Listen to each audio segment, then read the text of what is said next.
At this time, while Jesus was in Perea, preaching in the towns, greater crowds than ever before were following him, claiming to believe in him as the Son of David and the King of Israel. Most of these people saw that he was going toward Jerusalem, and the report went abroad among them that when he reached that city, he would take the throne that had been King David's, and not only would be king of that land, but lead the Jewish people to conquer all the lands. Very many of the crowd following Jesus had no thought of what it meant to be his disciples. They were expecting great things, riches and honor and power, but knew nothing of the sufferings that Jesus must endure and that his followers must face in the days soon to come. Jesus was not willing to have such careless and thoughtless followers as these. He spoke to them words that seemed harsh and forbidding, but were meant to make them think of what they must meet if they would be among those who believed in him.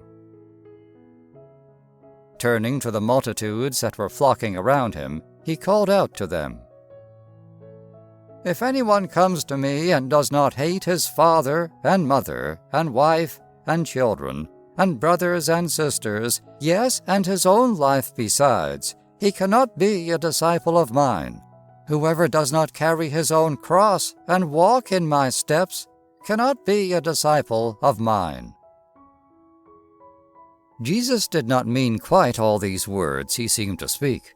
He did not wish sons and daughters really to hate their fathers and mothers, nor parents to hate their own children. But he did mean that no one should say, "My father and mother do not consent to my following Jesus, and therefore I cannot be his disciple." Nor did he wish that parents should say, "I have children to care for, and I must not believe in Jesus and become his disciple." He wished those who were following him without thought to ask themselves whether they were willing to lose all for Christ's sake, and to serve him no matter who were opposed to him or what they might suffer in his service. "Who of you," said Jesus, "when he wants to build a tower, does not first sit down and count the cost and see whether he has enough money to finish it? If he can only lay the foundation, and then must leave the work unfinished, everybody who sees the half-completed wall will laugh at him and say, 'This fellow began to build, but he could not finish.' Or what king sets out to go to war with another king and does not first sit down to consider whether with 10,000 soldiers he can fight the king who comes against him with 20,000? If he does not dare to meet his enemy, then while his army is still a great way off, he sends an officer to ask for terms of peace. So will it be with every one of you who will not give up all that he has. He cannot be a disciple of mine."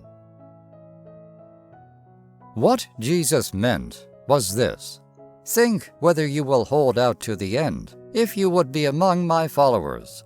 And think, too, whether you will dare to meet the hate and opposition that you must overcome in becoming my disciples.